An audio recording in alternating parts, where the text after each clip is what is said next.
듣다 보면 내공이 쌓이는 방송 2시간 철학의 돌풀입니다. 진이입니다. 예, 저희는 요한네스 힐슈베르거의 서양 철학사 학원 근세와 현대 읽고 있고요. 이번 시간에는 90쪽 불확실성과 모험이라는 제목을 들어가 보도록 하겠습니다. 지금 르네상스 철학을 계속 공부하고 있어요. 네. 서문을 한번 보면 이게 이제 3단계로 진행이 되는데 보면 이제 1단계가 이겁니다. 니콜라우스 쿠사누스 무지의 지라는 책이 있죠. 알지 못함, 이 무지를 얘기하면서 쿠사누스에게 있어서는 이 말이 회의주의에 대한 고백이 아니라 영원한 하나님의 진리에 대한 겸손과 공손을 고백하는 것이다. 그에게는 한 가지의 진정한 진리가 있다. 자, 이게 첫 번째, 쿠사누스는 하나님의 진리를 얘기했었죠.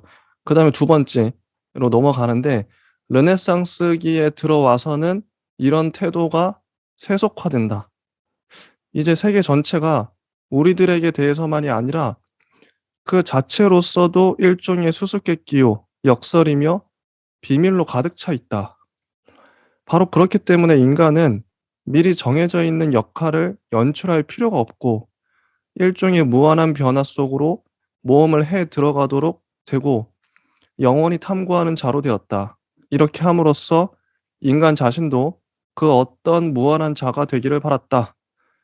자, 아까 첫 번째 이제 쿠사누스 때까지만 해도 하나님의 진리, 이거 중세에 지긋지긋하게 이제 뭐 다뤄왔었던 하나님의 진리가 있었죠. 근데 르네상스기로 넘어가면서 이제 세계와 인간에 대한 관심이 생겨요. 그러면서 뭐 세계는 비밀로 가득 차 있고 수수께끼 역설로 세계에 대한 탐구, 그리고 인간에 대한 탐구, 이런 걸 하게 되는 거죠. 근데 여기서는 한 가지 더 추가가 되는데 이제 세 번째, 이 시대가 타이탄처럼 거대한 것에 도달하려고 할 때 자기 자신과 세계에 대한 회의가 낮은 소리로 울려 퍼지게 된다. 회의주의가 나옵니다. 무지의 지로부터 진정한 회의주의로 넘어가는 과정은 특별히 세 사람의 프랑스 사상가들 몽테뉴, 샤론, 산체스 등에서 잘 드러난다. 이렇게 하면서 이제 회의주의를 대표하는 세 프랑스 사상가를 이번 시간에 다뤄볼 거예요. 네. 혹시 뭐 지니님은 이 3단계에 대해서 좀 뭐 하실 말씀이 있으실까요? 저도 쭉 잘 모르는 부분이라서 아, 네, 그냥 일단 읽어놓고 되게 좋습니다. 재밌게 읽었던 부분이 어, 데카르트 직전으로 가는 과도기로 이 과정들을 그려놓은 것 같은 느낌이 많이 들었어요. 예. 그래서 데카르트가 아직 등장하지 않았음에도 중간중간에 데카르트처럼 데카르트와는 달리 뭐 이런 수식어들을 많이 사용해서 음. 데카르트의 회의, 방법론적 회의와 비교해 가면서 그 과정으로 서술해 놓지 않았나 해서 재밌게 읽었습니다. 좋습니다. 이 책이 특히나 인제 한 뭐 사상가 하나의 뭐 주의를 얘기하면서도 그 이전과 이후의 어떤 철학자들과 사상의 연관성 이런 것들을 되게 집요하게 다루고 있어요. 해시베르거가 이래이래해서 뭐 이런 사상가로 연결이 된다 뭐 이런 식의 서술이 많이 나와요. 이 책의 장점이겠죠. 자, 91쪽 몽테뉴 보겠습니다. 미셸 드 몽테뉴는 재주 있고 찬란한 프랑스 저작가들 중에 한 사람이다. 그의 에세이, 보통 이게 책으로 수상록이란 제목으로 시중에 많이 나왔죠. 이 에세이는 문학적으로나 철학적으로 세계적인 명성을 얻게 해줬다. 유명하죠. 수상록. 몽테뉴는 이 수상들에서 인간과 인간의 약함을 날카롭게 꿰뚫어 보고 묘사하고 있대요. 또 삶에 대해서도 비판을 하고 있다. 그는 참된 삶이 있는 것처럼 믿는 것을 인간의 가장 큰 병폐라고 생각하고 있다. 이거 요게 이전 시대랑 달라요. 이전 시대는 전제가 참된 삶이 있고 그거에 대한 뭐 서술을 하죠. 근데 이 참된 삶 자체를 의심을 하고 있어요. 말 그대로 회의주의인 거죠. 회의는 다른 말로 하면 의심, 뭐 의심주의라고 해도 될 것 같아요. 회의보다 의심이 더 와닿죠. 좀 계속 이제 비판을 하는 거죠. 우리들의 유한한 이해력을 가지고서 하나님을 파악하려는 모든 노력은 헛되다. 인간의 유한성, 자연에 관한 학문도 소피스트적인 시를 짓는 기술에 지나지 않는다. 사고 자체가 확실하지 않은 궁극적인 바탕에 뿌리박고 있다. 감각적인 경험은 일종의 기만이다. 거기에다 인식의 대상은 세계 전체와 마찬가지로 계속해서 흘러가고 있으며 따라서 이것들은 개념적인 삶을 벗어나 있다. 그리고 몽테뉴의 인용문이 나오는데 놀라움이 모든 철학의 바탕이고 이 조사는 뭐 탐구 이런 것 같아요. 탐구는 전진이고 무지는 끝장이다. 이런 인용문이 있고 고대 회의주의의 모든 논증들이 다 다시 등장하고 여기로부터 휴메게로 전해지고 연관성이 나오죠. 이후 철학자. 흉에 의해서 흉이 진짜 이 사람은 극단적인 회의주의자인데 나중에 보면 아실 거예요. 흉에 의해서 근대의 인식론을 성숙케 하는 누룩으로 된다. 몽테뉴는 어두운 힘의 지배를 받고 꿰뚫어 볼 수 없는 그런 알지 못하는 세계에 부딪힌다. 그러면서 죽음 얘기가 나와요. 어두운 힘이. 자, 살기를 배우고자 하는 사람은 죽는 것을 배워야만 한다. 이런 회의는 체념으로 되지 않고 행위를 하도록 인도해 준대요. 결정적인 것은 알미 아니라 윤리적 행동이다. 인간은 양심과 계시의 도움으로 세계 안에서 아무리 고향을 잃어버렸더라도 자기 안에서 피난처를 발견할 수가 있고, 자, 인간에 대한 믿음이 나오죠. 계속해서 새로운 가능성을 붙들 수 있으며 이렇게 함으로써 스스로의 삶을 형성해 나갈 수 있다. 신에서 인간으로 관점이 이제 중심이 옮겨가고 있어요. 옮겨갔죠. 삶이 형성된, 요건 뛰어넘고, 그리고 또 인용문이 나옵니다. 죽는 것을 안 사람은 봉사를 하지 않아도 된다는 것을 안다. 죽음에 대한 알은 우리들을 모든 예속과 구속으로부터 해방시켜준다. 자, 전체적으로 보자면 몽테뉴는 스토아적인 태도를 취하고 있다. 스토아학파 사람들처럼 인간을 한 복판에 내세우며 인간을 본성에 따라 바로 이 본성을 말로서 나타내는 보편적 이성, 즉 스토아학파의 올바른 이성에 따라 질서 지으려 했다.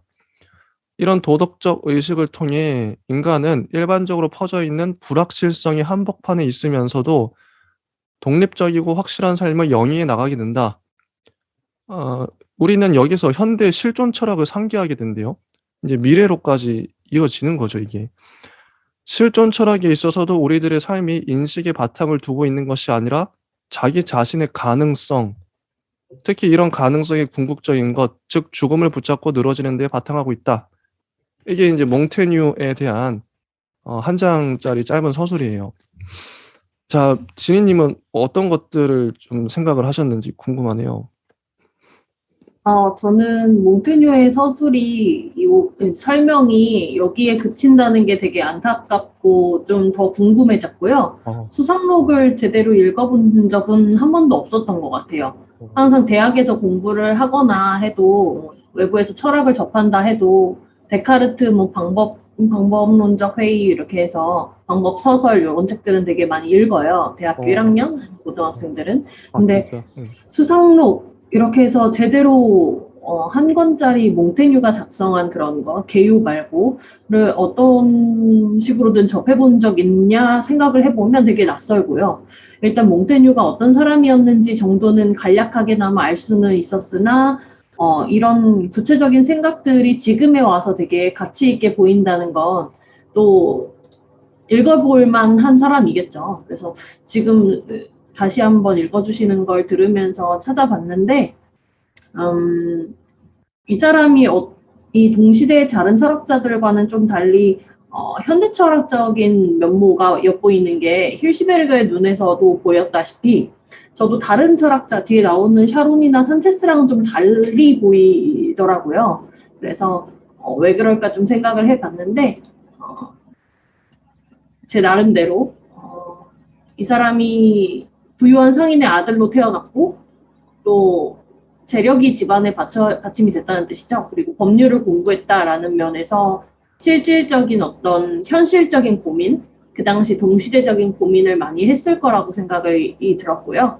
그 다음에는 문학과 친했다고 해서 수필이나 이런 문학 부문에서도 되게 뛰어났다고 하니 텍스트 관련해서는 이 사람을 따라올 자는 없었겠다라고 생각을 했습니다. 그런데 이제 이때 당시 시대상을 돌이켜서 생각해 봤을 때 우리가 지난주에도 얘기를 했었지만 그 과학에 대한 여러모로 되게 큰 사건들이 많이 발생을 해서 이에 대한 좀 형이상학적인 면모가 되게 거대한 틀 안에서 바뀌었을 것으로 생각이 되는데 그에 대해도 관심이 많았다고 합니다. 그래서 인간 이성의 한계라든지 아니면 그 이전 시대에 대한 한계점에 대해서 법 공부를 했으니 말도 잘 했겠죠.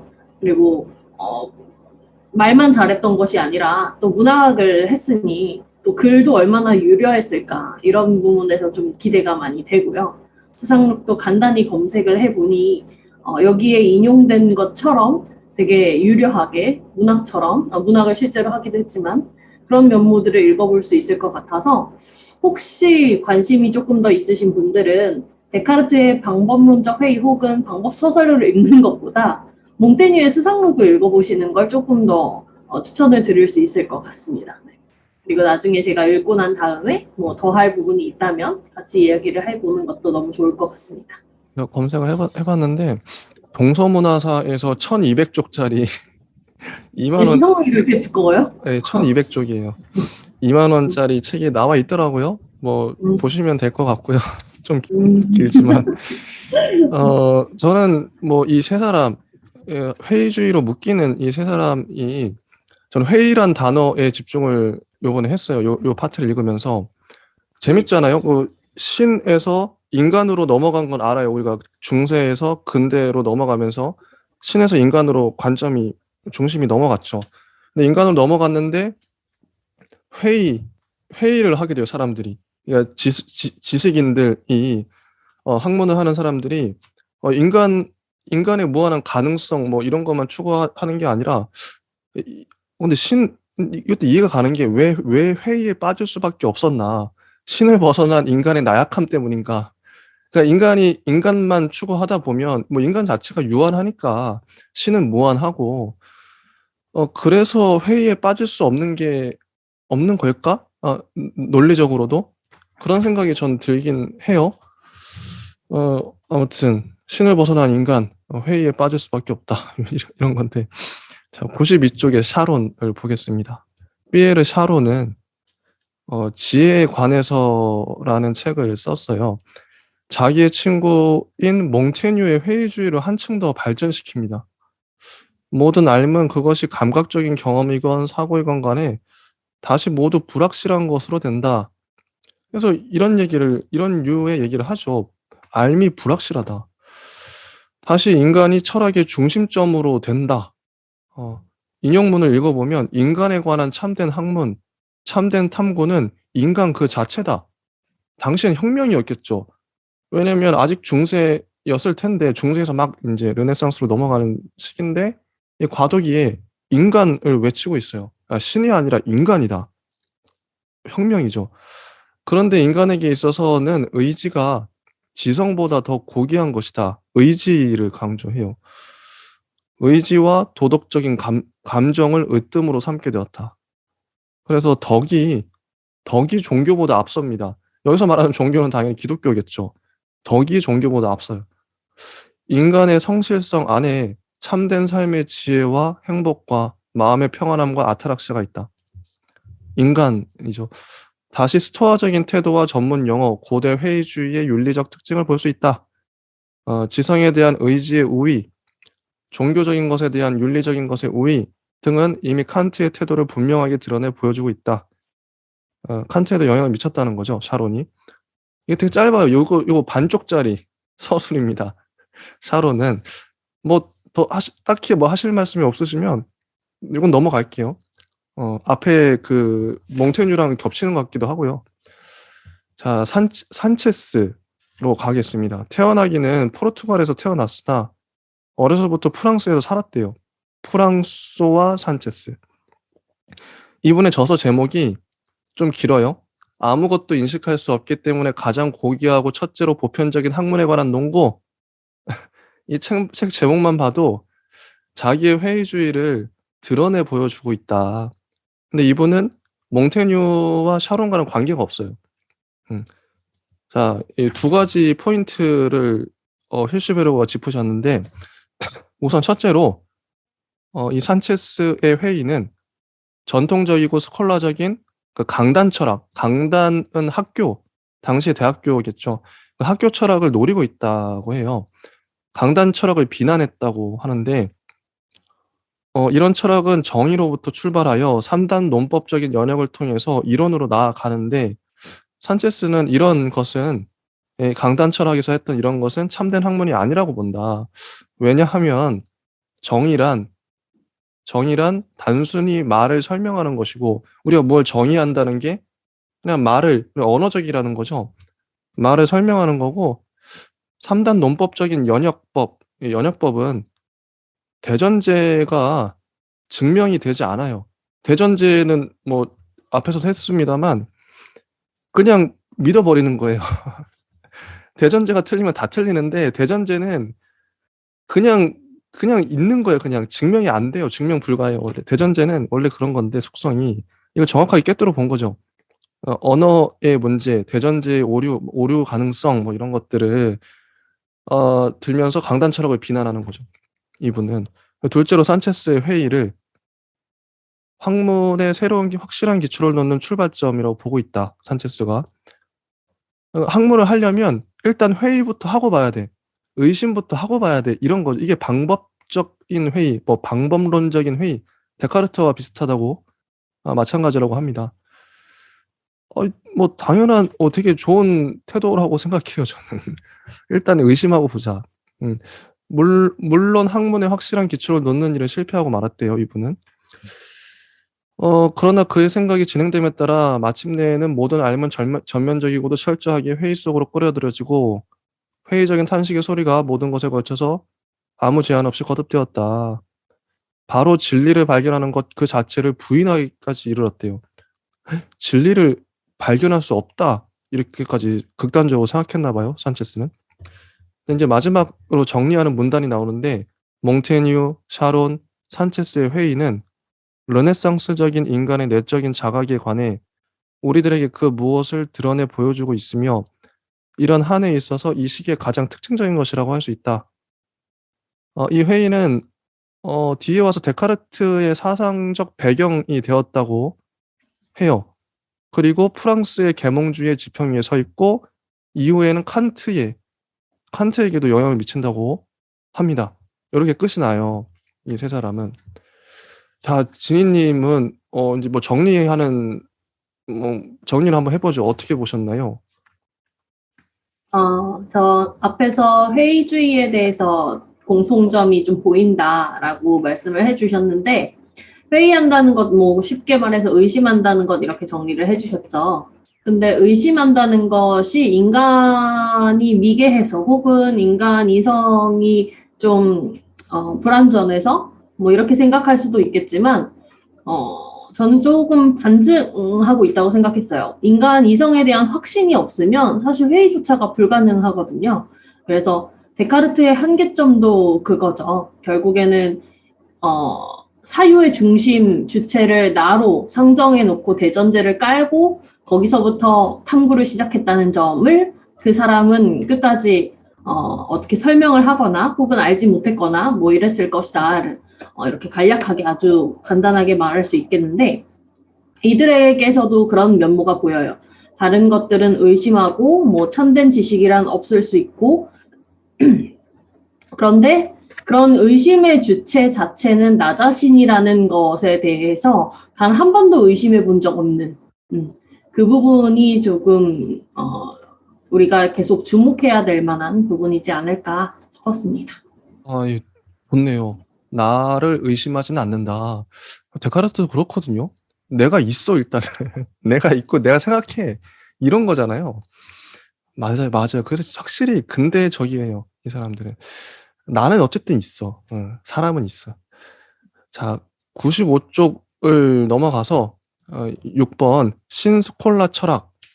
우리가 스콜라 철학을 지긋지긋하게 봤었는데 신스콜라 철학이에요. 이때까지 근대까지도 스콜라 철학이 살아남은 거죠. 이게 거의 한 20쪽 분량이 됩니다. 한번 볼게요. 빠르게. 근데 중요해요. 정말. 이거 중요하다고 생각해요. 어, 스콜라 철학은 실제로 칼 5세의 제국에서는 여전히 여러 대학들과 특히 수도원 대학과 성직자 양성학교 등을 지배하고 있었다. 사실 이 스콜라 철학은 우선 이것을 마비시켰던 유명론의 피해를 받은 후엔 다시 새로운 전성기를 맞이했다. 이 스콜라 철학을 새롭게 하는데 앞장섰던 것은 스페인과 포르투갈에 있는 살라망카, 알칼라, 코임브라의 여러 대학들이었다. 물론 그 뿌리는 이미 두 사람의 이탈리아인 토미스트들의 선구적인 업적에 있었다. 이들은 다 같이 도미니코 회원들로서 토마스 데비오 카에타누스와 프란치스쿠스 데 실베스트리스 폰 페라라였다. 근데 여기는 신스콜라처럼 이 파트는 지나치게 디테일해요. 온갖 사람들의 이름이 다 튀어나옵니다. 근데 이거를 굳이 다 읽어야 될까? 좀 고민을 했는데 일단 거대한 스킵을 하면서 봐야 될 것 같은데 일단 볼게요. 읽어도 왜냐면 기억도 안 날 뿐더러 몰라요, 솔직히 사람들. 그냥 그 의의만 보고 넘어가면 될 것 같은데 자, 이 사람들은 각각 토마스 아퀴나스의 주해서를 썼는데 전자는 신학대전, 후자는 철학대전에 관한 것을 썼다. 이게 스콜라 철학이죠. 이런 게 스콜라 철학이죠. 주해 쓰고. 이런 겁니다. 이 주해서들은 토마스의 사상적인 재산에서 본질적인 것을 끄집어내었고 따라서 토마스의 철학을 다시 한 번 더 새롭게 해명하는 데 도움이 되었다. 이렇게 되고 보니 스콜라 철학을 새롭게 한다는 것은 토마스 아퀴나스 철학의 특징을 따르게 되었다고 합니다. 자, 그리고 스콜라 철학은 역사적인 감각을 일깨워 주는데도 공헌을 해요. 왜냐하면 당연히 스콜라적인 것들이 과거를 복습하고 되새김질하고 주에 쓰고 이런 것들이니까요. 마우루스에게 있어서 첫째 가는 관심사는 아리스토텔레스 철학의 본래적인 뜻을 밝혀내는 것이었다. 이런 거. 무엇보다도 16세기의 스페인의 스콜라 철학은 중세기의 스콜라 철학의 긍정적인 성과를 잘 파악해서 이것을 근세에다 전해준다. 요런 겁니다. 전반적인 기조가 이래요. 자, 97쪽을 바로 넘어가서요. 지도적인 인물들 해서 16세기의 스페인의 신스콜라 철학을 이끌어가는 것은 도미니코 회원들과 예수회 회원들의 손에 달려 있었다. 도미니코 회원들 중에 뛰어난 인물은 다음과 같아 해서 쫙 나와요. 아주 여러분들이 나오십니다. 간략하게 보면 프란치스코 데 비토리아는 시민의 권력, 식민지와 교정권 같은 책을 썼고 그로티우스의 자연법 사상과 국제법 사상에 영향을 미쳤죠. 도미니쿠스 바누주는 하나님이 모든 것의 원인이라는 하는 극단적 견해로 유명하대요. 이런 식으로. 그리고 요한네스 아상 토마는 토마스 아퀴나스를 가장 잘 해석한 사람들 중에 한 사람이다. 요런 서술이 많이 나오죠.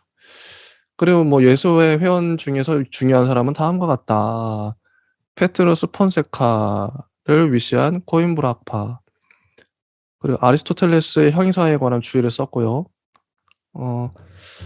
프란치스코 수아레츠.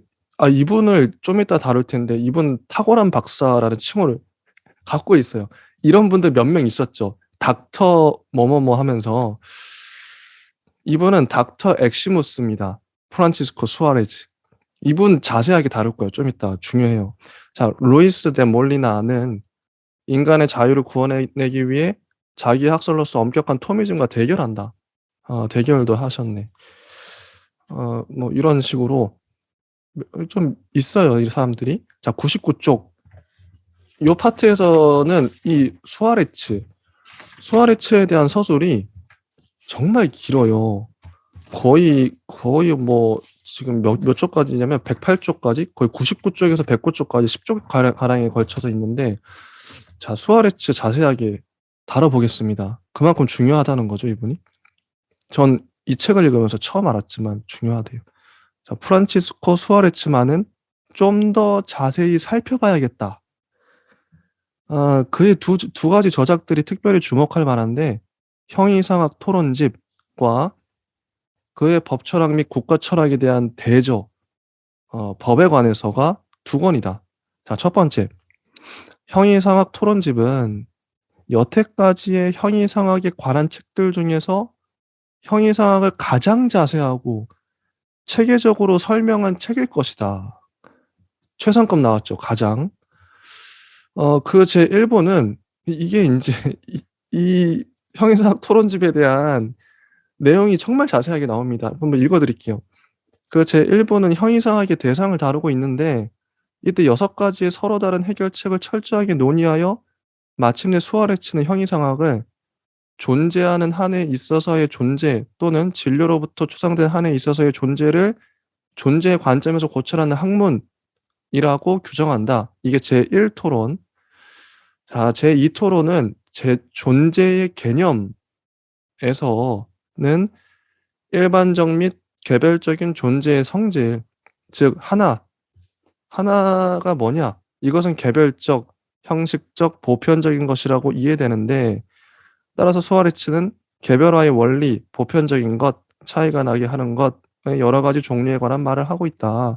하나는 우눔이라고 읽어야 되나? 하여튼 우놈이라고 보고 읽고 참된 것은 베룸, 거짓된 것 팔숨 이렇게 이게 틀릴 수도 있지만 선은 본음, 악은 말룸이라고 뭐 이런 것들을 탐구했다는 것 이런 거에 관한 논의를 전개한다.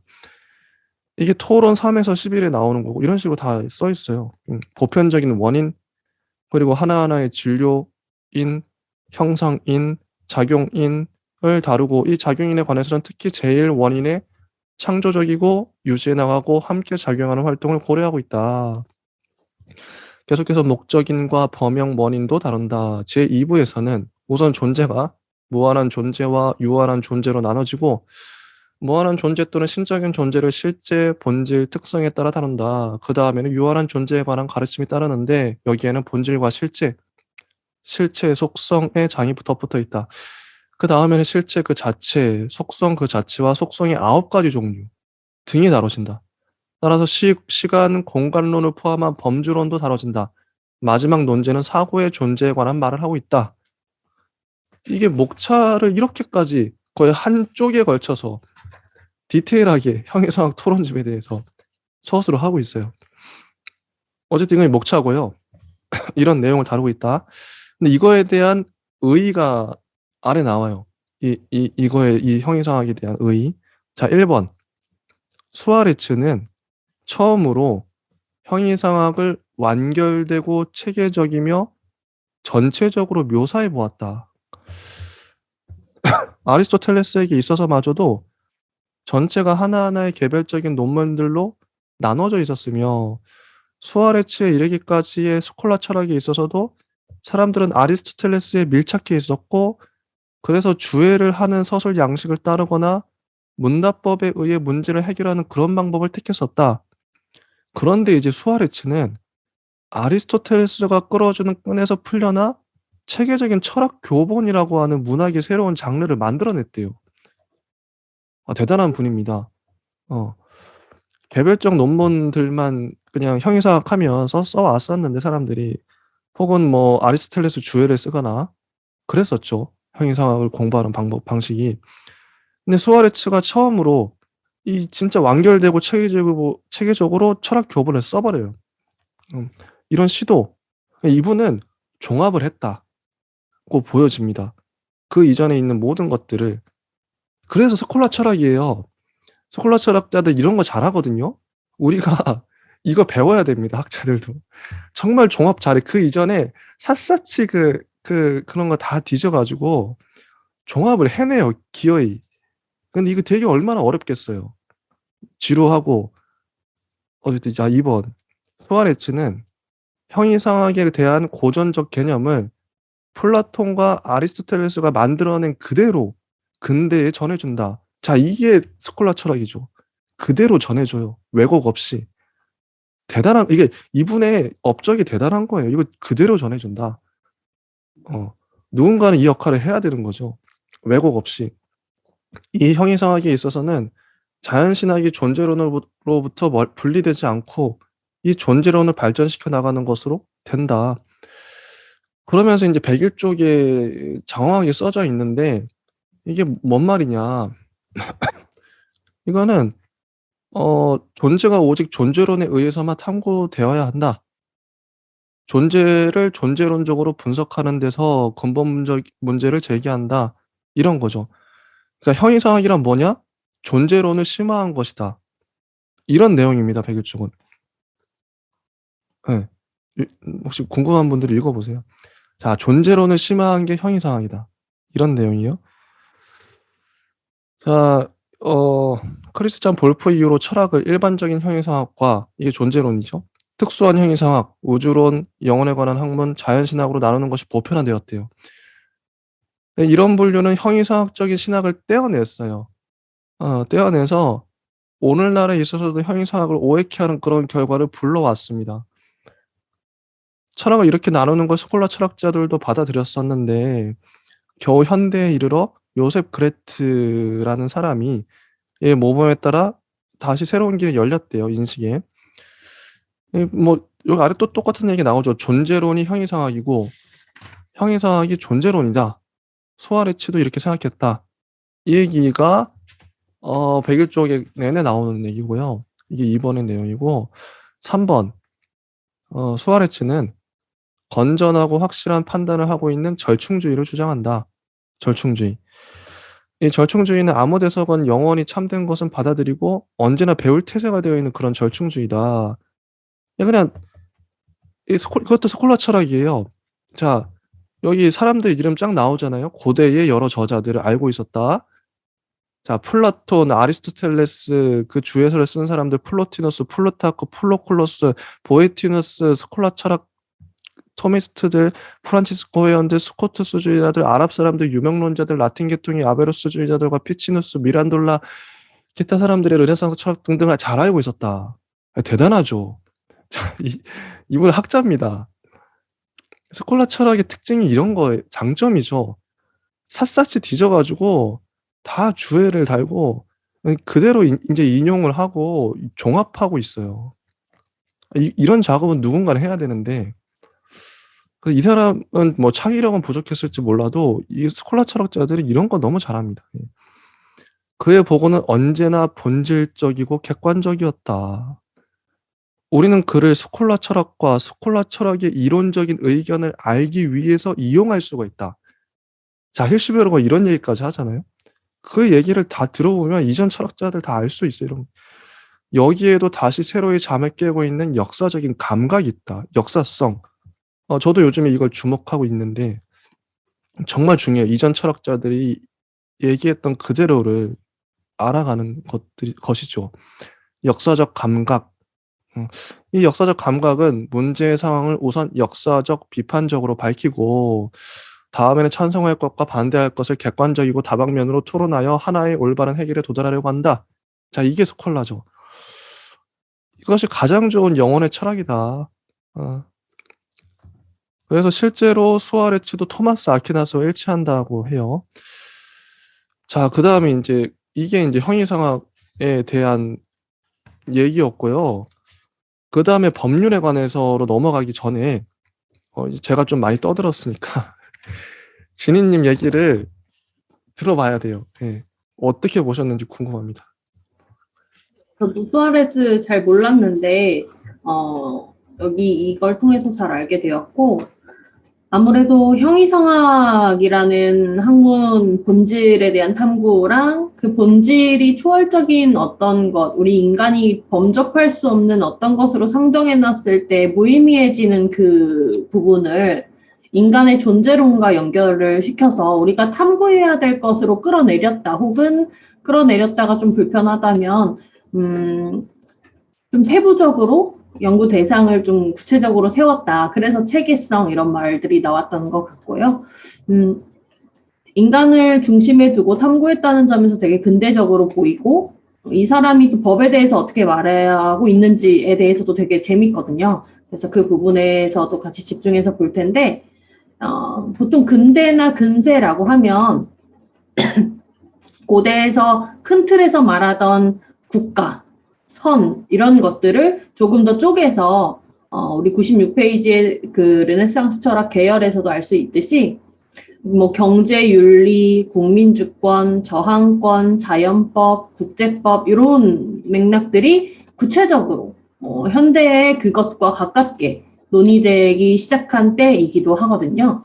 그래서 이 부분에 입각해서 보신다면 조금 더 실질적인 형이상학 그리고 형이상학의 오늘날 배우는 체계들에 대해서도 큰 틀에서 볼 수 있지 않을까 싶습니다.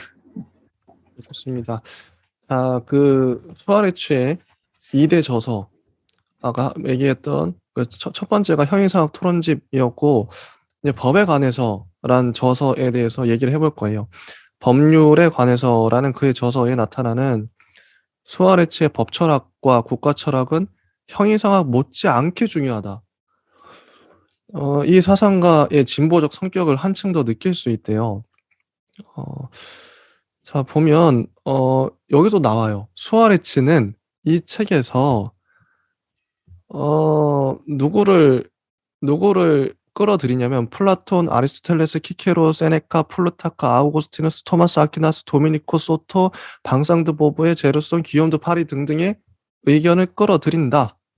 이제까지 국가, 뭐 법에 대해서 얘기했던 그때 당시에까지 얘기했던 뭐 거의 모든 철학자들을 다 끌어들이는 거죠. 이게 스콜라 철학이다. 존경합니다. 힘드셨을 텐데. 학자죠. 뭐 평생 연구하셨을 테니까 뭐. 자, 이제 법률이 옛날보다 더 자세하게 이해된다. 본래적인 뜻의 법률은 특히 인간 행동이 올바르고 고귀한 규칙에 지나지 않으며, 자, 법률을 정의를 어떻게 하느냐? 인간 행동의 올바르고 고귀한 규칙에 지나지 않는다. 따라서 그 정의는 법률이란 정의롭고 한결같으며 충분히 알려져 있는 일반적인 명령이다. 이렇게 법률을 정의를 해요, 수아레츠가. 수아레츠는 단순히 인용만 한 게 아니라 자기보다 앞서간 사람들을 비판합니다. 이들은 법률의 개념을 너무 넓게 잡았다.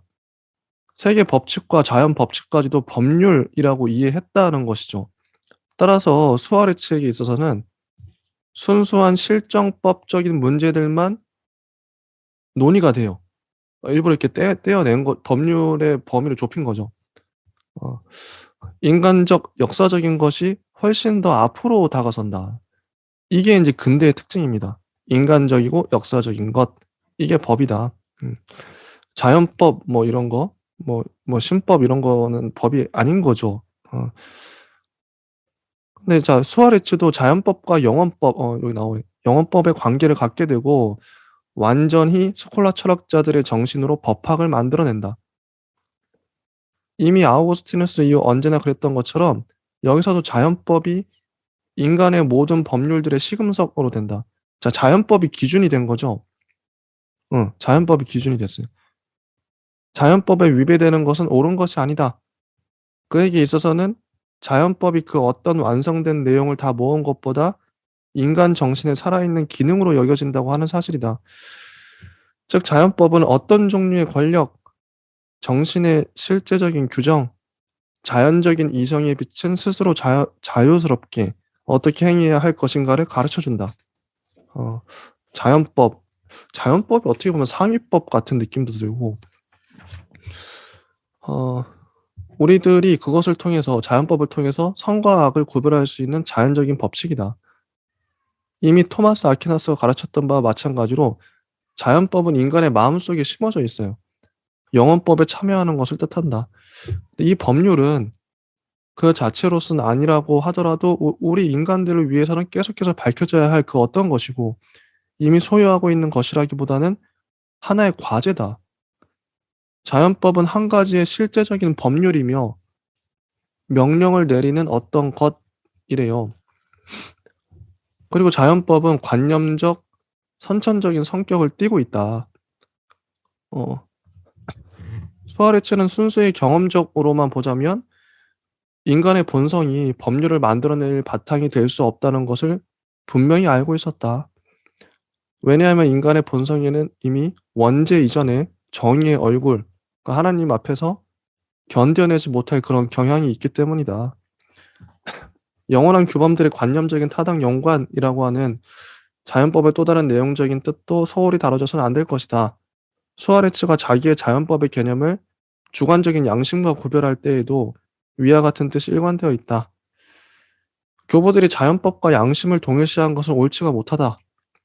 두 가지인 구별이 있대요. 양심이란 일반적인 규칙을 구체적인 경우에 실제로 적용하는 것이고, 자연법은 그 자체가 바로 이런 규칙이다. 양심은 실제 적용하는 거죠. 구체적인 사례에. 양심은 적용하는 거고, 자연법은 그 자체가 그냥 규칙이에요. 어. 양심은 잘못을 저지르는 일이 자주 있지만 자연법은 언제나 참되다. 양심은 과거를 되돌아보나 자연법은 미래를 생각한다. 자연법에 대한 얘기가 계속 나오네요. 자, 그리고 국제법 얘기가 나옵니다. 자연법과 더불어 국제법도 있다. 근데 국제법은 자연법과 꼭 일치하는 게 아니래요. 왜냐하면 점차로 굳어지는 관습을 통해 그 어떤 것이 법률로 타당하게 되는 일이 자주 있기 때문이다. 이럴 때에는 객관적인 필연성이나 말없는 합의가 지도적 역할을 하게 될 것이다. 자연법은 변하지 않으나 국제법은 변한다는 거겠죠. 국제법은 인간의 본성과 더불어 직접적으로 주어져 있지 않은 그런 대상들에도 관계하는 일이 자주 있다. 자, 그리고 105쪽의 중간에 보면 국민 주권 얘기가 나옵니다. 정말 근대라는 생각이 들어요. 근데 드디어 이제 국가가 성립을 하고 법을 법을 법이 중요해지고 국민 주권이 화두가 되는 거죠. 무엇보다도 우리는 국민 주권론에서 특별히 인간적인 것에 대한 근대의 평가를 느낄 수 있다. 이 국민 주권론은 벨라르민과 마찬가지로 수아레츠도 주장하고 있는데, 특별히 그가 실정법이 타당하게 되는 근원과 국가의 근원에 대한 물음을 제기할 때 더욱 그렇다. 이런 질문을 해요. 도대체 인간이 인간을 지배하는 것이 허용되는가? 이런 질문을 합니다. 상당히 날카로운 지적이라고 해요. 수아레츠는 아우거스티누스의 신국론을 회상하면서 다음과 같이 대답한다. 설사 인간이 인간인 군주와 그 권력의 신하로서 창조되지 않았거나 태어나지 않았다고 하더라도 태어나면서 복종당할 가능성은 있다라고 하는 말은 들어맞는다. 이런 가능성은 인간의 사회적 본성에 뿌리박고 있다. 한 사람이 그가 누구이든 간에 다른 사람을 지배하는 것은 부인된다. 아담마저도 예외가 아니다. 왜냐하면 인간은 본성적으로 자유롭게 태어났으며, 여기서 말하는 인간은 모든 인간이겠죠. 본성적으로 자유롭게 태어났으며, 따라서 그 누구도 다른 사람들에 대해 정치적인 권력이나 지배권을 가지고 있지 않기 때문이다. 어, 이미 성립되어 있는 신빈체로부터 당연히 귀결되어 나온다. 사회 자체. 자, 이런 것은 사람들이 생각하고 있는 것처럼 죄와는 아무런 관계도 없대요. 왜냐하면 만약에 언제나 사회가 있어 왔다면 질서도 역시 미리부터 있었겠기 때문이다. 어떻게 해서 사회가 이렇게 되게 되었는가의 이 문제는 아리스토텔레스와 동일하게 생각한대요. 개인들은 서로 돕고 하나의 정치적인 공동체를 이룩하기 위해 자유로운 결단을 바탕으로 하여 서로 모였다는 것이죠. 국가의 발생에 대한 얘기도 나옵니다. 국가는 발생적으로 보자면 개인들보다 뒤늦은 것이다. 그러나 이런 것은 홉스의 계약론이 아니다. 왜냐하면 사회의 권리와 의무에 속하는 것은 개인들 스스로가 만들어내는 것이 아니기 때문이다. 인용문을 보면 모이는 것과 이 통치권을 방해하지 않는 것이, 인간의 권능에 속하지 않는 것은 이 사회의 본성에서 나온 것이다.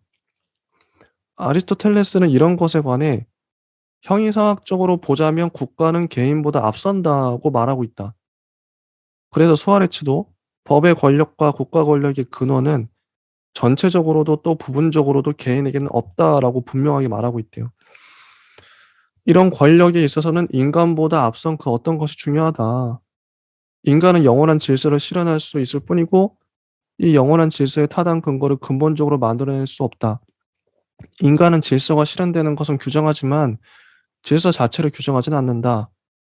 국민은 국가 권력을 담당하고 있는 자일 뿐이고 그것의 근원은 아니다. 따라서 수아레츠의 국민 주권은 절대적인 것이 아니라 상대적인 것이다. 인간들 중에는 이 주권보다 높은 것이 아무것도 없다. 따라서 이 주권이야말로 진정한 주권이다. 자, 주권이야말로 진정한 주권이다.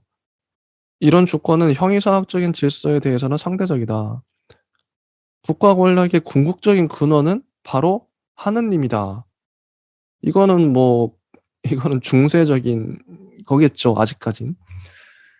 국가 권력의 궁극적 근원은 하나님이고 하나님은 동시에 인간의 권리에 대해서는 형상이고 이와 반대로 사회 안에 있는 국민은 그 진료를 제공해 주는데 지나지 않는다. 자, 이게 과도기인 것 같아요. 국가에 대한 권리, 국민 주권에 대한 주권이 있는 사회에는 이것만 해도 충분한 권리가 주어진다. 그리고 어떤 형태의 지배권을 가질 것인가 하는 것은 오로지 국민들에게 달려 있다. 국민은 자기의 권력을 개인에게 완전히 넘겨줄 수도 있고 이게 군주제고요. 정부가 언제나 되풀이해서 국민들에게 물어보아야 하도록 그 권리를 보유하고 있을 수도 있다. 이게 민주제인 거죠. 민주제. 일단 통치권이 확립되고 나면 공포된 법률은 정당하다.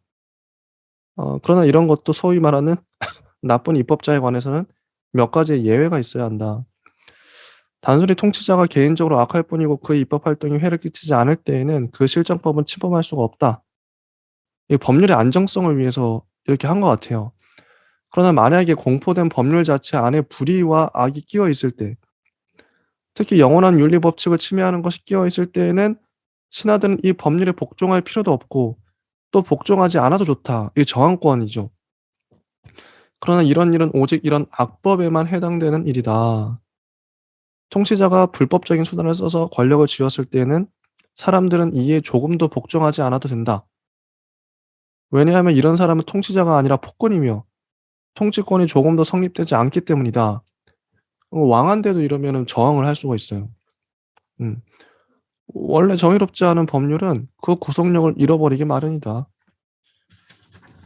자, 거의 다 왔네요. 수아레츠의 법률 사상에서는 자유로운 근대 정신이 말을 하고 있다. 국민 주권론은 수아레츠가 분명하게 말하고 있는 바와 마찬가지로 이미 공통의 의견이다. 그러나 그의 자연법과 국민 주권론은 아직 홉스 같은 사람의 개인주의의 영향을 받고 있지 않다. 수아레츠는 국가 안에서의 전체성을 인정하고 그는 언제나 국민의 신비적 또는 도덕적인 통일에 관한 말을 하고 있다. 사태 자체에 영원한 논리의 우선권을 주고 인간과 법률과 국가를 일종의 형이상학적인 질서의 전체적인 연관 속에 끌어들인다. 그럼에도 불구하고 그는 인간의 자유를 고려하고 있다. 이런 질서지어진 자유가 홉스와 루소가 말하고 있는 자유보다 더 나은 자유래요. 왜냐하면 수아레츠의 자유는 개인의 욕망에 의존하고 있는 방종한 것이 아니기 때문이다. 그가 말하는 자유는 어, 정의의 자유, 정의의 주권 이런 거라는 거죠. 근대는 우선 이런 것을 잘 이해하지 못했다. 이것이 근대의 재앙이었다. 이렇게 해서 수아레츠의 두 번째 책 법률에 관해서 법에 관해서가 끝났어요. 국가론 뭐 법학 뭐 법률 뭐 이런 거겠는데 진희님은 어떻게 보셨는지 궁금하네요. 수아레츠에 대해서 잘 몰랐는데 이 맥락으로 상당히 근대에서 좀 앞선 그런 철학사적 면모를 좀 읽어낼 수 있었고요. 우리 여기에서 중간중간에 나오는 좀 익숙한 이름들이 있었을 거예요. 홉스 이런 사람들, 그리고 우리가 익히 교과서적으로 알고 있는 사회계약론,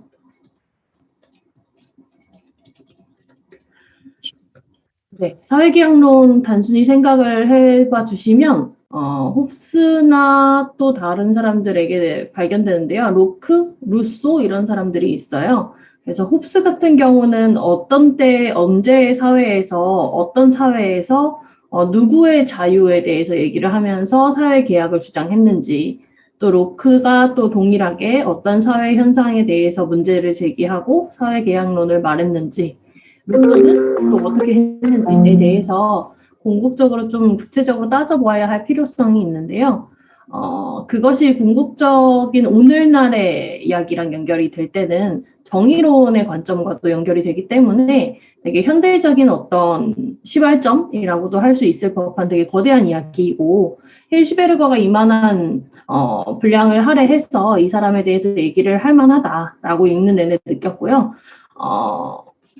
간략하게나마 말씀을 드리자면 홉스든 로크든 루소든 그 시대에 기성층이 있었어요. 계층들. 뭐 예를 들어 신흥 세력이라든지 왕이라든지 뭐 이런 세력들이 있었는데 그 기성 권력 그리고 기성 세력에게 나의 어떤 자유라든지 권리 자체를 투영시키는 혹은 내가 원하지 않더라도 의뢰 그렇게 하는 자연스러운 관계로서의 사회계약론을 말을 했고요.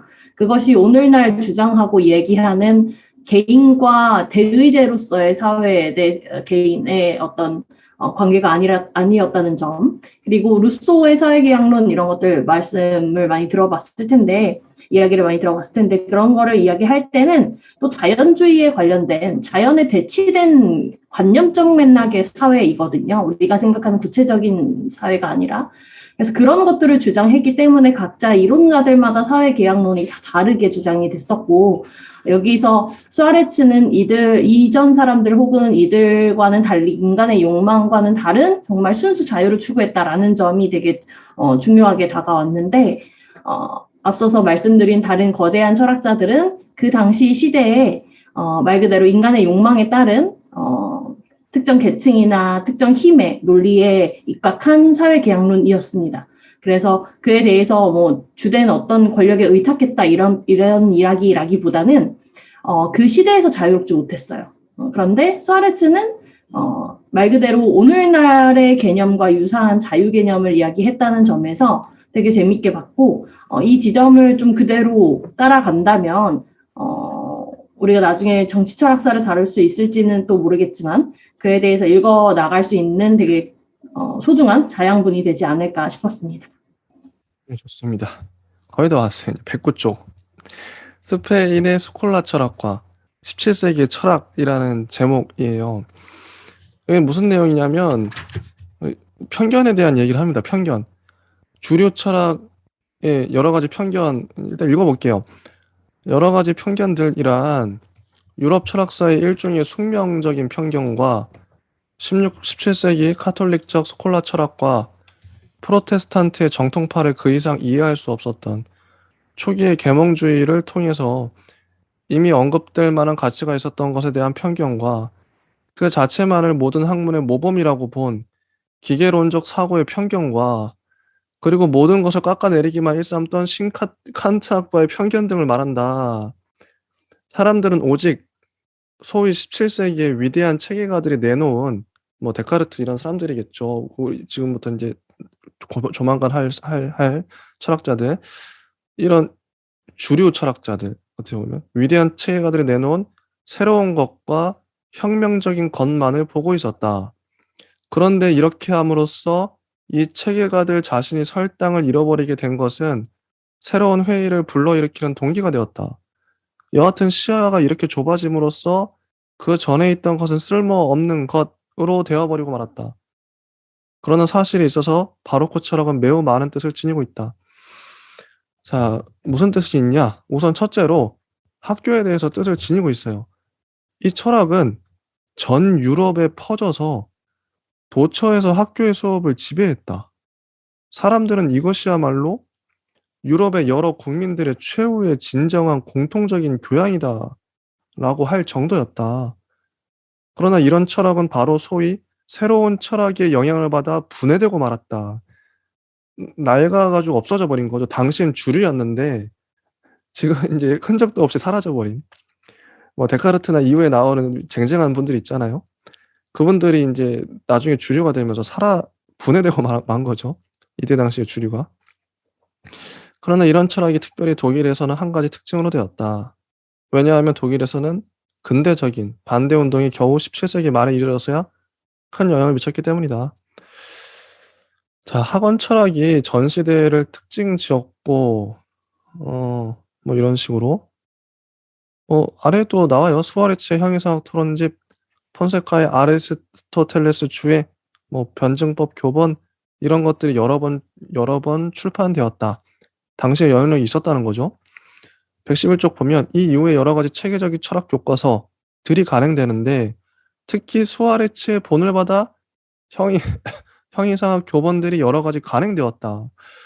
이런 책을 쓴 사람들의 리스트가 아래 쫙 나와요. 너무 많아요, 사람들 이름. 이거 스킵을 하고, 독일에는 프로테스탄트의 학원 철학도 넓게 퍼져 있었다. 프로테스탄트 개신교죠.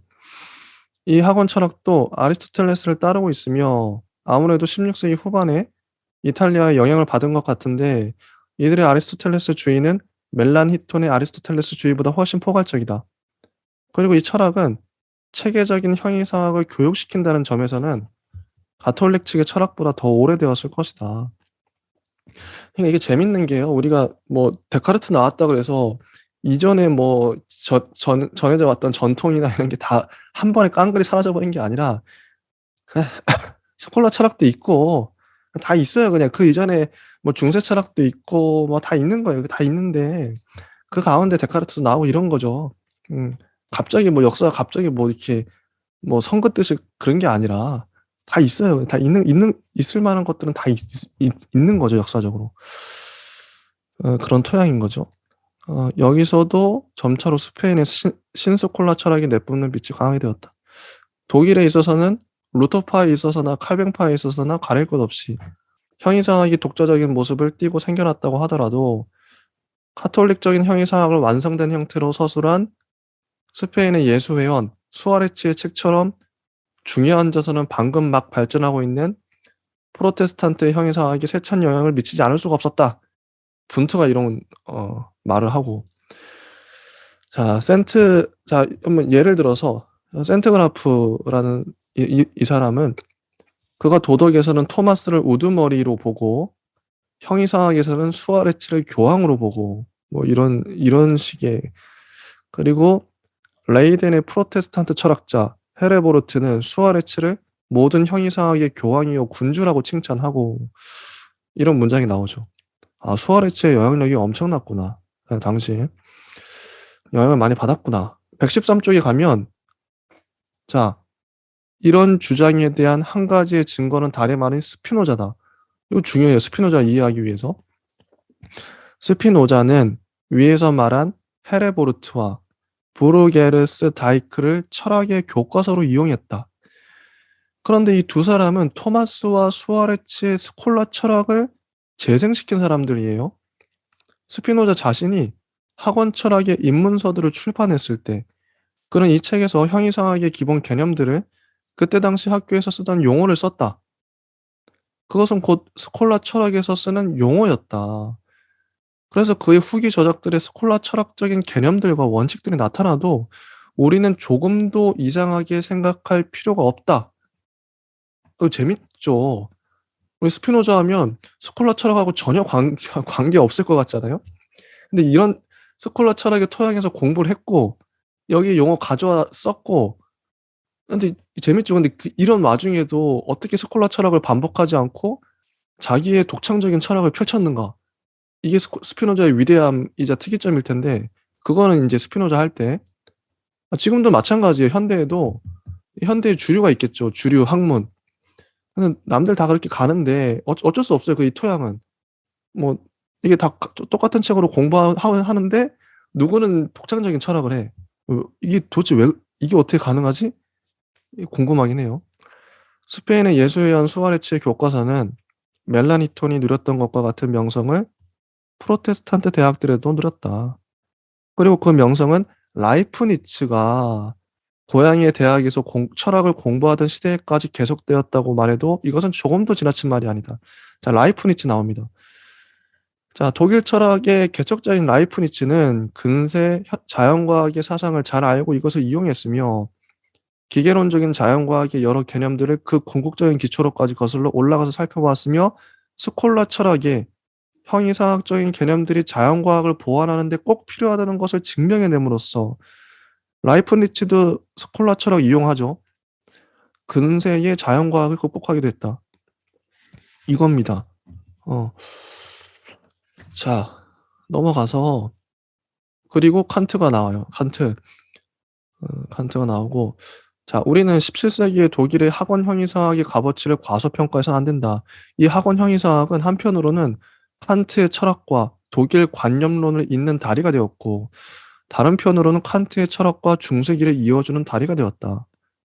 플라톤과 아리스토텔레스 식의 형이상학에 대한 기억이 사라지지 않았다는 것, 이런 것을 통해 기계론적인 사고가 극복되고 인간이 다시 자기 자신을 발견할 수 있었다는 것, 정신과 정신의 가치를 스스로 깨닫게 된 것, 존재의 근거를 꿰뚫어보고 모든 원인의 원인, 즉 하나님을 꿰뚫어보게 된 것 등등이 이 학원 철학의 특별한 공적이다. 이게 공적이래요. 자, 학원 철학의 생명력은 라이프니츠를 통해 다시 활발해진다.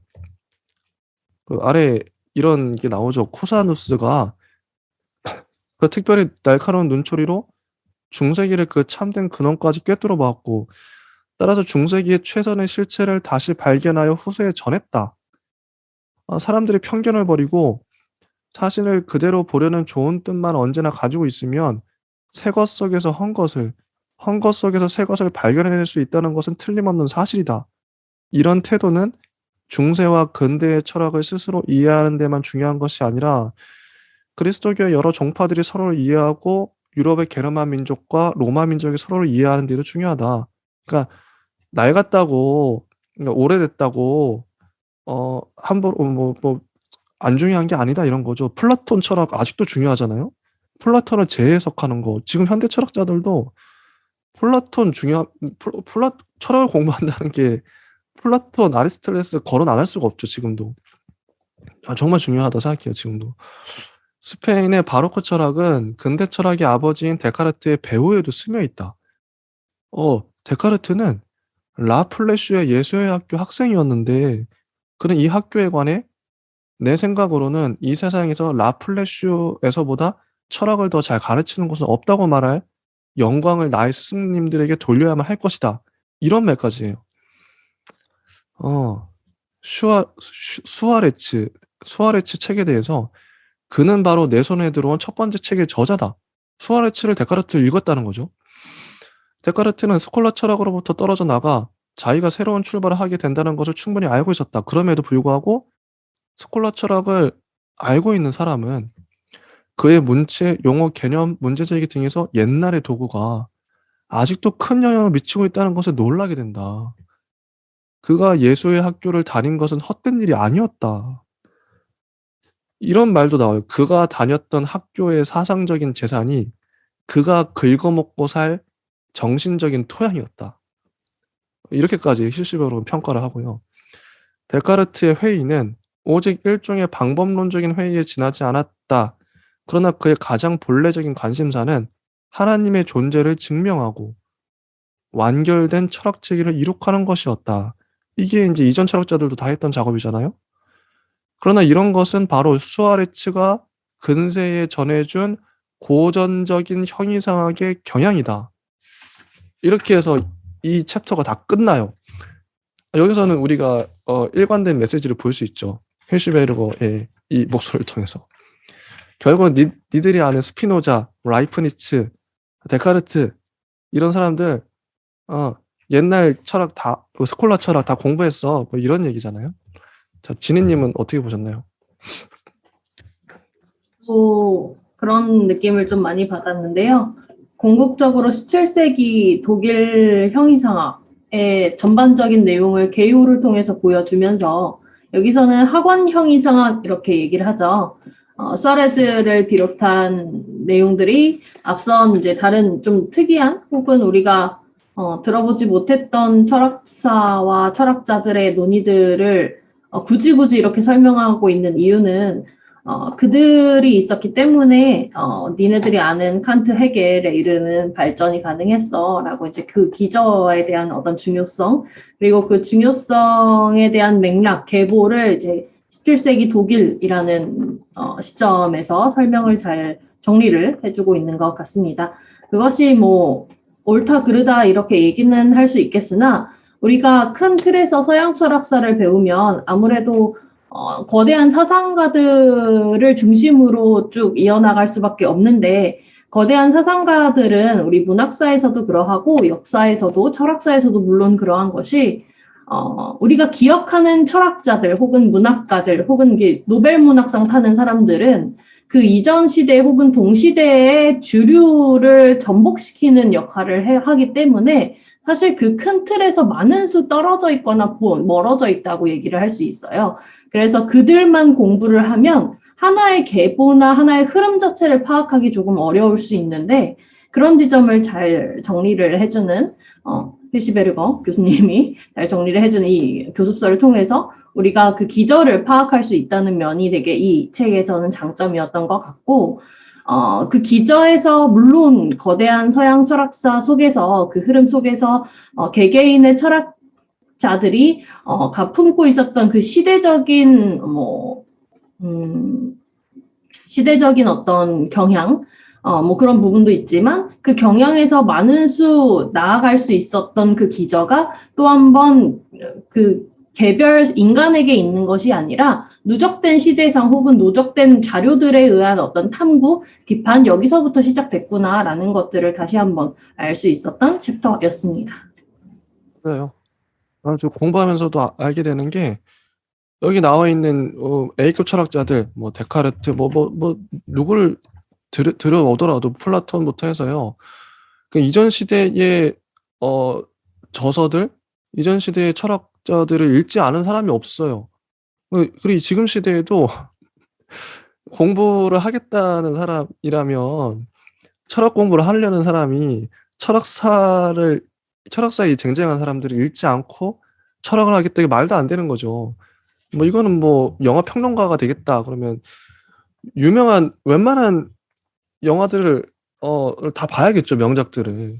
이건 당연한 거라 생각하고요. 근데 주류, 그 시대의 흐름, 이런 것들, 그 이전의 역사성 얘기를 할 수밖에 없는데, 역사성 정말 중요하다고,